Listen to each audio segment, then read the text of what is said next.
we have a huge community around the world now.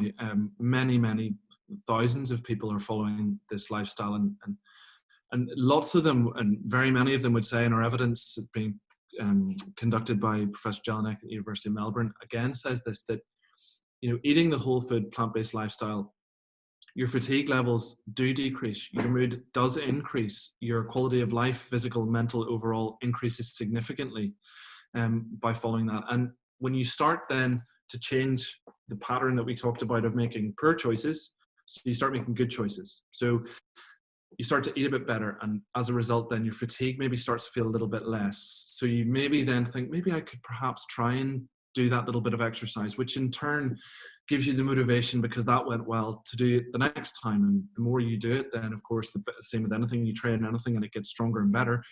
It then enables you to move on and say, well, that felt really good and I'm starting to feel a bit better, so I'll continue to do it. And then you go back to making the good food choice again, which takes you back, and you go round and round and round, and it's like a snowball. And that, and of course we can't promise it's like that for everybody, but the evidence would say that that this gives you the best opportunity of that outcome. We know exercise itself, for example, people say, I'm just too fatigued to exercise. I couldn't think of anything worse.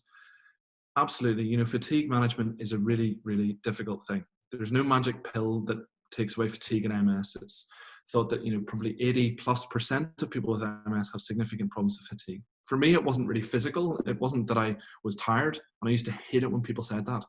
Oh, you must be very tired with your MS. No, I've never felt tired once with MS. What I do feel is that I've got flu, jet lag, and hangover all at the same time. I can't think. My brain feels like mashed potato inside. It doesn't work. And when you have that, you're not inclined to exercise. If you're physically exhausted as well, you're not inclined to exercise. But we know the evidence tells you that gradually, very carefully increasing your physical activity will reduce your fatigue without doubt. And so it's important to have a program that is tailored to your needs and to your abilities. And for me, a neurophysiotherapist, when I was first diagnosed, helped me massively to do that, to give me a program that pushed me, but within safe limits within my boundaries. And that is so important. But exercise will help to improve your fatigue. But on its own, it's not going to solve the problem. It's the other things. It's the eating well. It's the taking time out for meditation. It's rationing your resources. Think of yourself as a rechargeable battery, and the things that really drain you, we need to avoid those as best we can.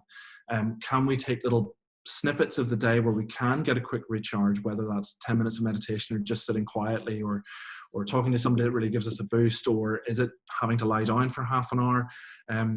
It's management. It's thinking of yourself as a little battery that needs filled up, and all the things you do to recharge, not drain it, I suppose. And my goodness, for me, it's diet and lifestyle are the things that definitely recharge the Duracell bunny.